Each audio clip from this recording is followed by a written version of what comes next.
Telfo. It is day 4 of Street Machine Drag Challenge. We're at South Coast Raceway in Portland, Victoria. Probably the prettiest little drag strip in the country, which also has the best club room in the country. However, the weather has beaten us, it's bucketing down, and there's no racing today. The first couple of days racing in Adelaide and Mildura were brutally hot, really tested out the competitors, and since then they've had cold, wet and potholes to deal with, but everybody's made it here safely to Portland. They've all got checked in, got their route maps, and now they're on their way to Adelaide. So let's talk to some of them before they go and see how they fared on the drive over.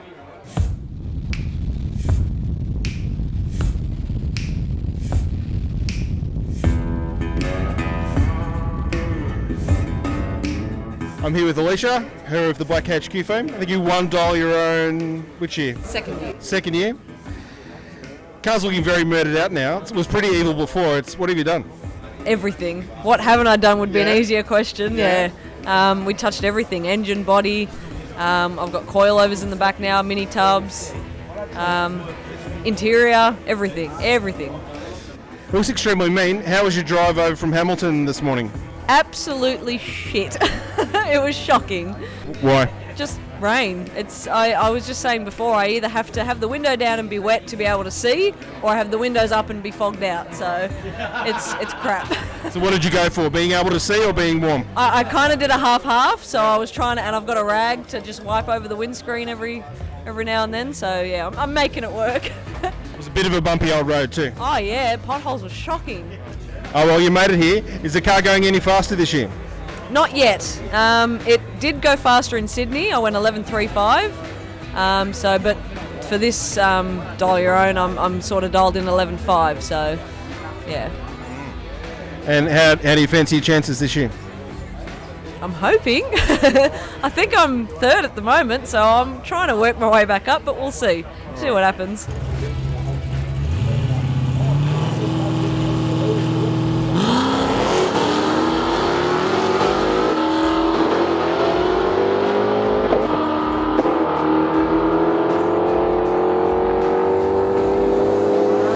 Well, good luck. Have a safe drive. You're going through to Adelaide and Narracourt.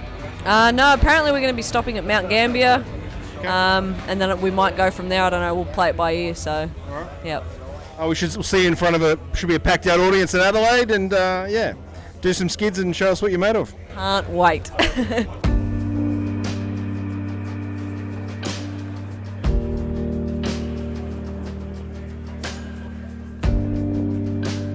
G'day guys, here with John Kerr, who's the pilot of the Mercury Comet Caliente. He's been at every single drag challenge. Mate, how was that drive over last night? Yeah, it was fine for me. Yeah, no problems at all. Mm-hmm. It's ticking along pretty well. Got pretty heavy the rain a bit later on, but yeah, no problems. You're driving solo. How do you go sort of navigating in the dark in a 60s muscle car? When you lose a track of the other cars, it's kind of interesting trying to read and bounce and focus on it, and then some of the wrong directions that were in there made it interesting. But usually you pick up another car and you figure out where you're going. And you're cruising with Carl in the Chevy. I saw he was pulled over at the side of the road. What was going on there? There was just about 20 k's out. We all got soaked to the bone. It was he melted a battery cable against a header, and it melted the terminal off the battery, and I had a spare battery, so we put that in, and then we found that shorted that, and then we found the cable when we started digging a bit and fixed that up, and it's back on the road. Awesome. And how's the Comet running? Yeah, it's running fine. Yeah, no real problems at all. Sitting on about 4,000 revs the whole way, and today we're sitting on 150 degrees, but even in the hot day the other day we're sitting on about 185 the whole way. Goes better at 110. When you cool down for the roadworks, it went up to about, 195. But it's ticking along well. The car is very cool. It just keeps on going. Oh, it's getting a bit slow now. It's worn out. I really need to freshen up. But it's been in there 7 years, the motor, and it's done about 30,000 miles. And it's a solid roller. And still ticking along at the moment. But yeah, it's lost a bit of speed in ET now. It's due for a birthday. Just hadn't got around to it. All right, mate. We'll have a really safe drive to Adelaide, and we'll see you down there. Yeah, no worries. Hopefully it's nice and clear up there. It's been a good event so far, and all the tracks have been pretty good. They've really put it on. Even Portland here, it got cancelled, but they're really hospitable. So yeah, it was a good event. Met a lot of more good people. Yeah, it's good fun. Yeah, lots of newbies this year, and they all seem to be having a good time. Yeah, it's interesting when a few new ones, and they're sort of learning the things that we've sort of learned over 4 years.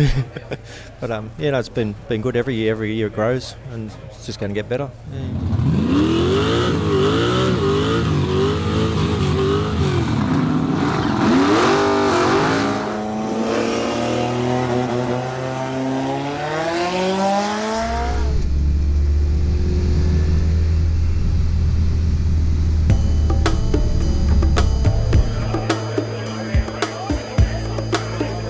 All right, we're here with the Canberra crew. They're huddled around the fire.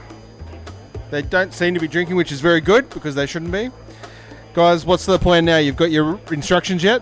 Yeah, we got the instructions. We're just trying to figure out a plan of attack, whether or not we start driving or if we do a couple of safety modifications to get further down the road, and then figure out where we're going to stay tonight before we make the trek to Adelaide tomorrow. Who needs the safety modification specifically? I do, and then after that maybe the car. So we'll just go from there. You're in a HQ Sandman, Yes. panel van. Yeah. What could be safer?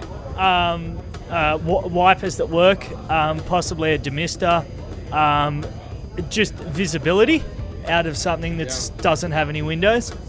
True. Yeah, water leaks. The passengers are loose cannon. Like, there's just all sorts of stuff going on.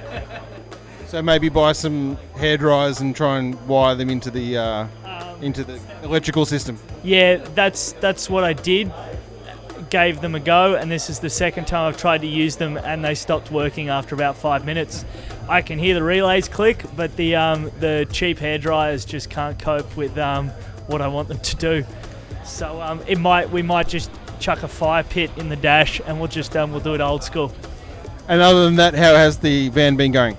It's pretty good. The gearbox is starting to slip as well on the change, like even driving it on the street.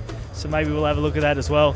So yeah, I saw that there was a historic car museum, so I might just see if I can swap it for like a modern car. That'd be really good. And then just finishing that. So have you cracked a 12? Yeah. It's done 12s all week. It PB'd at Mildura, and then it PB'd over the quarter at Swan Hill, and then my second pass out it started slipping, so I haven't really given it too much more jandle after that. So you guys this is your first year in the HQ van, but you've done all drag challenges previously in the old man's El Camino. Yes. How's he been going without you? Fine. The thing is reliable as it takes no maintenance.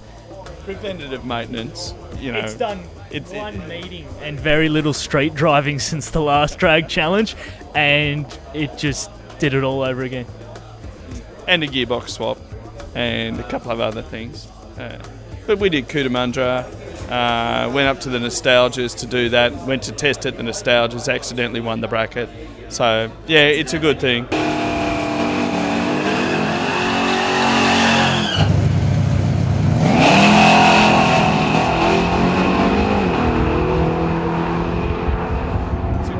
You did the flying mile at Cootamundra?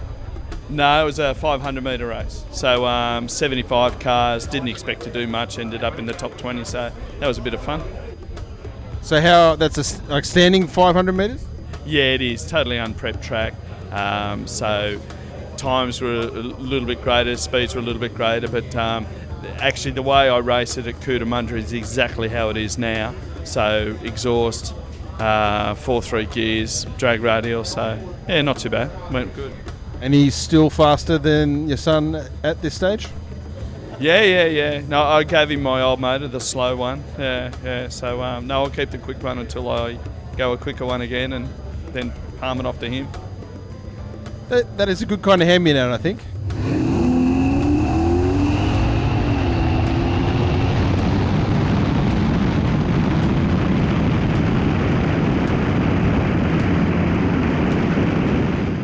And the third leg of this tripod, this Canberra tripod, let's put it that way, is the Celica, the 1.5JZ, as the kids say on the internet.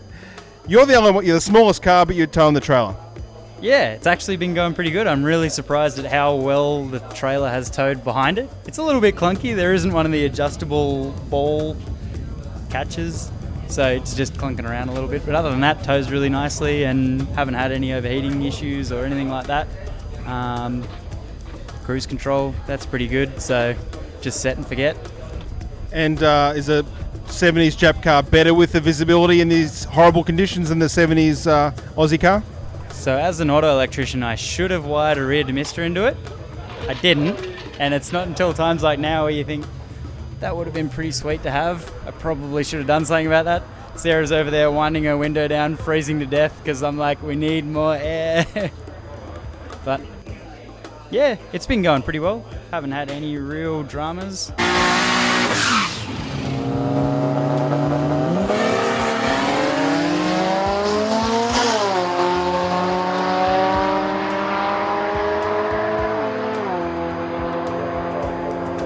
I had a really bad pass yesterday, first one out. Ended up being, it was massively too rich. I turned my water methanol on a little bit earlier to try and cool intake temps down, and I just ended up drowning it. So dialed that back a little bit, and all of a sudden the car went well again and ran 0.004 off the first day. So happy days, I'll hand that one in.